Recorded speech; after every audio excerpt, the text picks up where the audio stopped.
RTL Matin.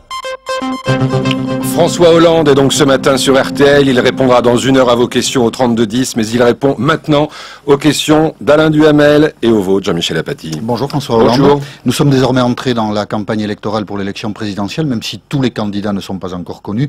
Au cœur de cette campagne, le chômage, 152 000 chômeurs supplémentaires l'année dernière. Avez-vous, François Hollande, un objectif chiffré de baisse du chômage durant votre quinquennat si vous êtes élu en mai prochain? Moi, je ne me garderai bien de faire des prévisions de cette nature. Je veux faire baisser le chômage. C'est utile de connaître, d'avoir des chiffres, des repères dans une campagne électorale. Oui. Le président sortant avait dit, lui, qu'il voulait que le chômage soit à 5% de la population active à la fin de l'année 2012. 9,3.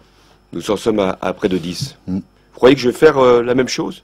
Que je vais annoncer aux Français des objectifs chiffrés pour ensuite aller les voir en leur disant la crise est passée par là? Je ne peux pas. Je vais plutôt vous proposer un deuxième quinquennat pour y parvenir? Non, moi je ne fais pas cela. J'essaye de trouver des mesures qui permettent de réduire le chômage. Comment? Chômage des jeunes, chômage des seniors. C'est ma proposition de contrat de génération. Emploi de ceux qui sont les plus loin du marché du travail. Ce sont les emplois d'avenir pour ceux qui sont dans les quartiers les plus difficiles, frappés par des taux de chômage élevés. Je fais surtout en sorte de faire revenir la croissance. Parce que sans la croissance, sans la production de richesse, sans la capacité de créer, il n'y a pas de perspective de réduction du chômage sérieuse. Et c'est pourquoi d'ailleurs contrat de génération, emploi d'avenir, réponse administrative, réponse dépenses publiques, réponse pas des réponses par le marché, par la création d'emplois. Mais dans un premier temps, quand il n'y a pas de croissance, vous savez qu'en 2012, nous aurons sans doute 0% de croissance. On nous dit un demi-point. Mais les experts disent plutôt 0%. Donc, dans un premier temps, ce que les Français veulent savoir, c'est ce que je ferai.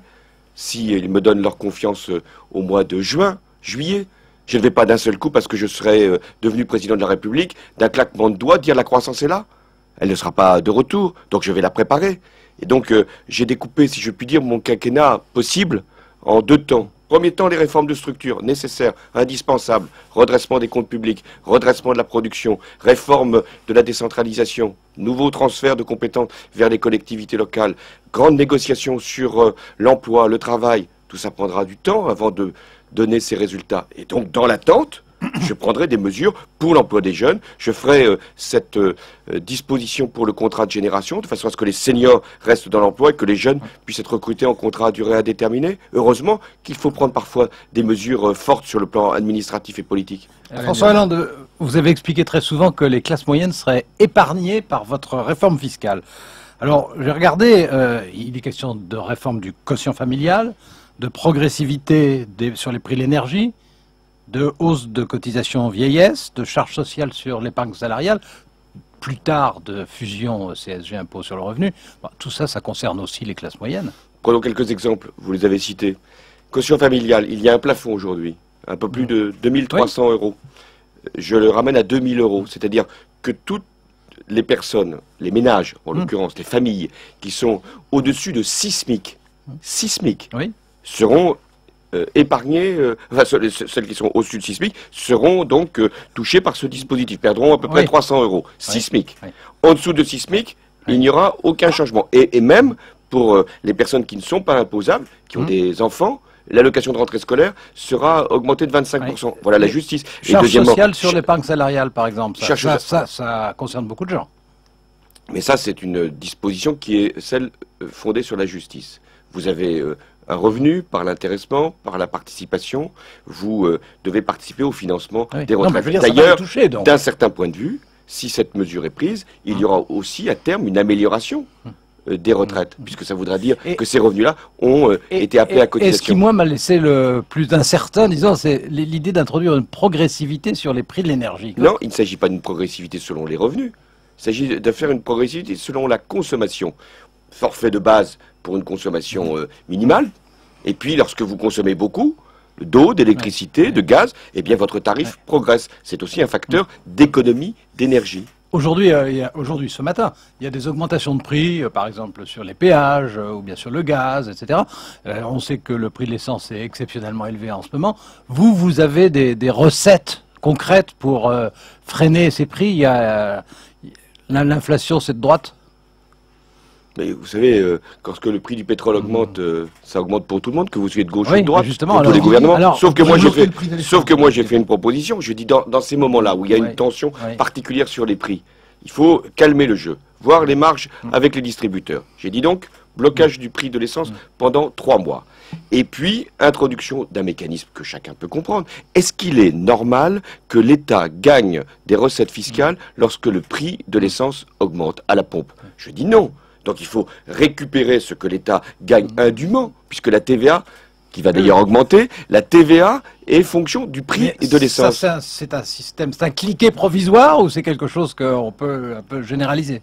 C'est une mécanique qui est tellement évidente et simple qu'elle peut se pérenniser. C'est pas ça qui va faire baisser considérablement le prix de l'essence. Mais il n'y a pas de raison que l'État gagne de l'argent sur la hausse du prix du pétrole. Autoroute, gaz, électricité. Alors sur l'autoroute, je vais dire un mot sur Ouais, l'autoroute, parce que là, il y a des concessions qui ont été accordées. Vous savez qu'un certain nombre de grandes entreprises sont très intéressées par les nouveaux travaux qui peuvent se faire sur l'autoroute. Ça mérite une discussion avec ces grands opérateurs. De quelle nature? De dire, qu'est-ce que nous faisons ensemble sur les 10, les 20 prochaines années? Quels travaux nous lançons? Et avec quelle contrepartie en termes de prix? Donc ça fait partie, là aussi, de ce que la politique peut faire. Vous pourriez revenir sur les privatisations d'autoroutes? Non, je n'ai pas dit cela. J'ai dit que dès lors qu'il y a des privatisations, On ne peut pas dès lors qu'il y a des revenir sur ces concessions, privatisations? on peut toujours nationaliser, on peut C'est pas reprendre. votre souhait? Il faut racheter. Le problème, c'est que c'est les autres qui ont récupéré une manne importante. Et c'est nous qui devrions payer comment? Avec quels sous? Les sous des Français? Sûrement pas. Donc, ce que nous pouvons faire, c'est que vis-à-vis de ces opérateurs qui sont très intéressés par un certain nombre de lancements de nouveaux chantiers, avoir une discussion avec eux, y compris sur les prix. Parce que quand même, vous avez entendu les reportages qui ont été faits là sur votre antenne, oui, où bien sûr, un certain nombre d'automobilistes vont renoncer à prendre l'autoroute, au risque pour la sécurité. Comment peut-on l'admettre? Vous voulez aussi réduire les déficits. Comment est-ce que vous faites pour y parvenir sans diminution de dépenses publiques et avec une croissance, disons en ce moment en tout cas, introuvable? S'il n'y a pas de croissance, nous n'atteindrons pas les objectifs de réduction des déficits publics. Même vous. Le risque, c'est que la Mais croissance je soit préfère faible. le dire, parce que il faut dire aux Français ce qui est possible et ce qui ne l'est pas. D'où ma position par rapport au traité européen. Nous devons mettre de la croissance par rapport à des disciplines qui sont nécessaires.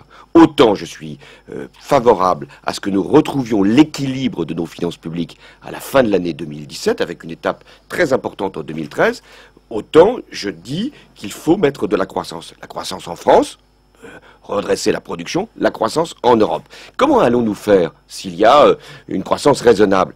Il faudra augmenter un certain nombre de prélèvements. J'ai préféré alerter les Français. De toute manière, quel que soit le président qui sera élu au mois de mai, il y aura une augmentation des prélèvements. D'ailleurs, le gouvernement sortant, le président sortant, ont envoyé une stratégie de finances publiques à Bruxelles, dans laquelle il est prévu une augmentation des prélèvements obligatoires de 2% de la richesse nationale. Donc le grand débat de l'élection présidentielle, c'est pas de savoir s'il y aura des impôts ou s'il n'y aura pas plus d'impôts, c'est de savoir qui va payer les impôts. Et donc, écoutez, il faut bien redresser les comptes publics, c'est pas moi qui les ai dégradés. Donc, il va falloir qu'il y ait une augmentation de prélèvements. Qui va assurer cette augmentation de prélèvements? Et j'ai dit, ce seront les revenus élevés et les patrimoines importants et les grandes entreprises.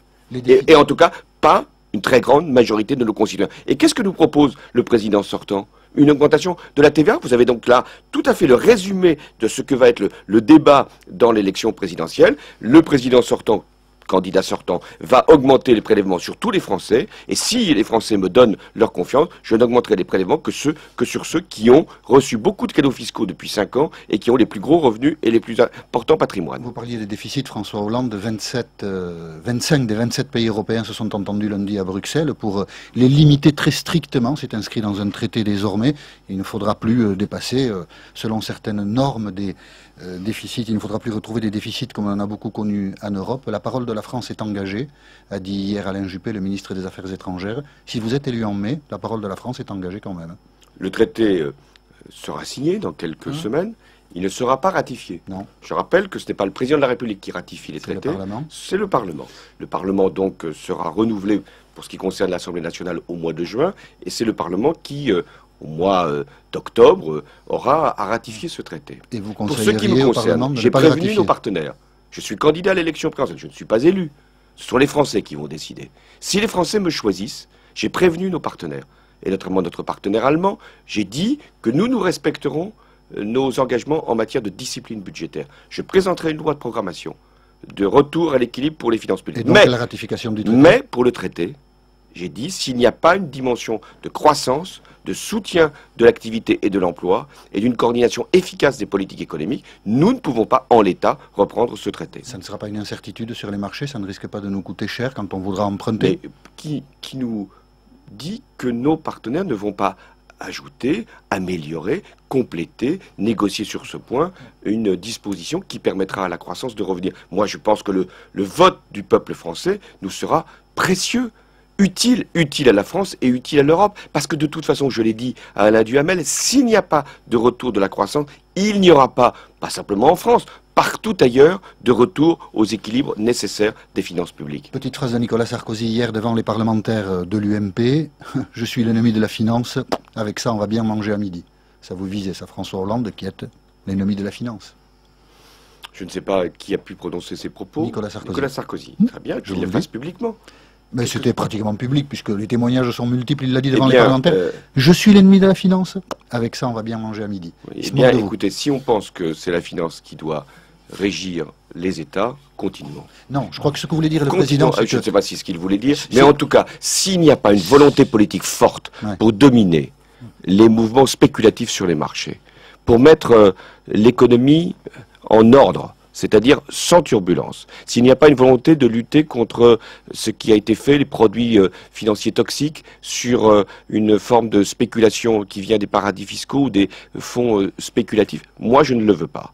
Donc il y a ceux qui, à un moment, ont prononcé des discours, je n'aurais pas la cruauté de rappeler ceux de Nicolas Sarkozy, il y a ceux qui vont s'engager dans une politique, effectivement, qui mettra la finance au service de l'économie. Il vous paraît important maintenant que Nicolas Sarkozy soit candidat, que le débat s'engage entre vous? Ça m'est totalement indifférent. À ce point? Je ne me préoccupe pas de savoir ce que va faire tel ou tel, en l'occurrence le président sortant. Ce qui m'intéresse, la seule chose qui m'intéresse, c'est de convaincre les Français. Mais il faut avoir un adversaire, il faut comparer des projets, il faut débattre. Mais il y a un bilan. Chacun peut faire la comparaison. Personne ne peut croire qu'une autre politique sera engagée que celle qui a été faite depuis 5 ans si Nicolas Sarkozy est reconduit. En ce qui concerne l'immigration, vous avez dit qu'il n'y aurait pas de régularisation générale. Bon, qu'est-ce que vous faites de différent? Aujourd'hui, il y a 30 000... Je ne parle pas du ton, hein, je parle des objectifs, des reconduites à la frontière, etc. Aujourd'hui, il y a 30 000 régularisations Oui. qui se font chaque année, avec des paramètres qui varient d'ailleurs selon les préfectures. Donc il y aura des critères qui devront être fixés sur tout le territoire et des régularisations au cas par cas.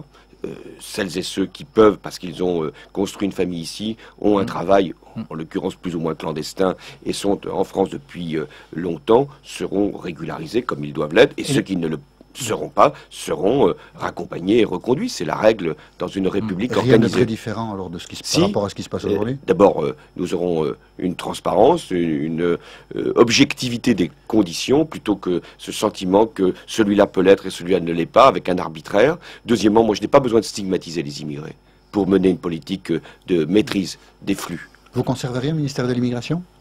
Un ministère de l'Intérieur Intérieur, suffit. immigration. Pourquoi Vous enlèveriez de l'intitulé du ministère le mot immigration? Ce problème doit être traité. Vous le Il doit feriez? être traité dans un ministère. Jusque-là, avant que Nicolas Sarkozy vienne inventer un ministère de l'immigration et de l'identité nationale. Vous vous souvenez de ça? Oui, mais Vous vous souvenez ma question est plus... Oui, moi Parce je que vais vous dites, dire on- ce qui a été quand même annoncé dans une campagne, ministère de l'immigration et de l'identité. Vous enlèveriez le terme immigration de Je- l'intitulé ça du ministère? peut se faire au niveau du ministère de l'Intérieur. Donc vous l'enlèveriez? Enfin, le La ministre de question l'Intérieur est- est chargé la question est de la simple. politique de migration. Pourquoi aller rajouter un mot? Donc vous l'enlèveriez? Mais aujourd'hui, il ne l'est pas. Je ne sais même pas s'il l'est. Oui, il l'est. Marine Le Pen se plaint beaucoup de ce qu'elle n'arrive pas à réunir les 500 signatures nécessaires pour se présenter. Est-ce qu'il vous paraît concevable que, en démocratie, quelqu'un qui est crédité de 15 à 20% selon les cas de voix puisse ne pas se présenter? Il y a des règles. Elles ont été posées. Il faut avoir 500 signatures. Jusque-là, d'ailleurs, la famille Le Pen a toujours été capable de retrouver ces 500 signatures. Donc je ne vois pas pourquoi ce ne serait pas le cas cette fois-ci. Et si Et si elle n'y parvient pas?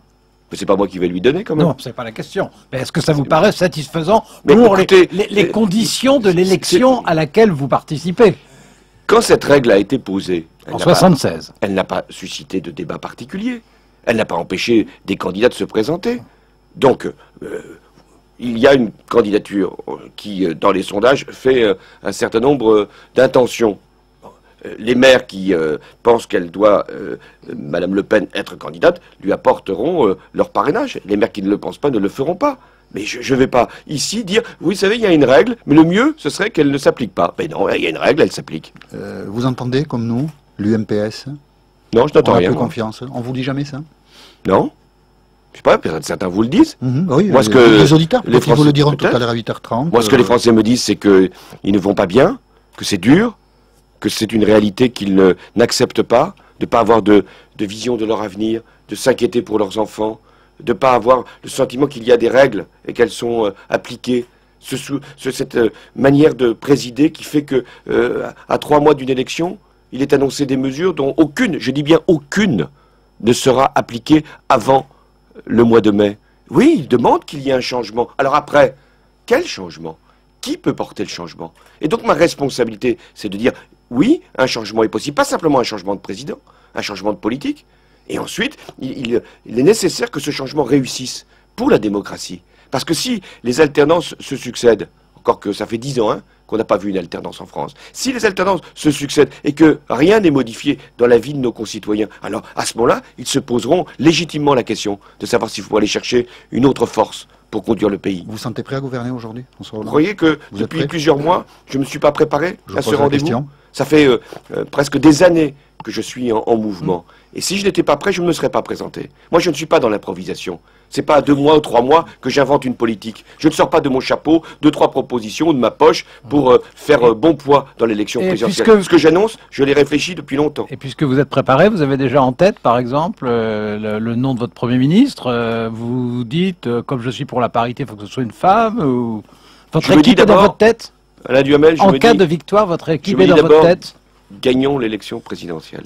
Et ce serait tomber dans un piège, pas celui que vous me tendez, car vous ne m'entendez aucun, mais ce serait tomber dans le travers que certains de mes adversaires voudraient trouver dans ma démarche, que d'annoncer déjà que j'ai choisi un Premier ministre, composé un gouvernement. Pardon, je ne ferai pas cette erreur, et d'ailleurs, non pas pour ne pas la faire, mais tout simplement parce que je respecte le vote des Français.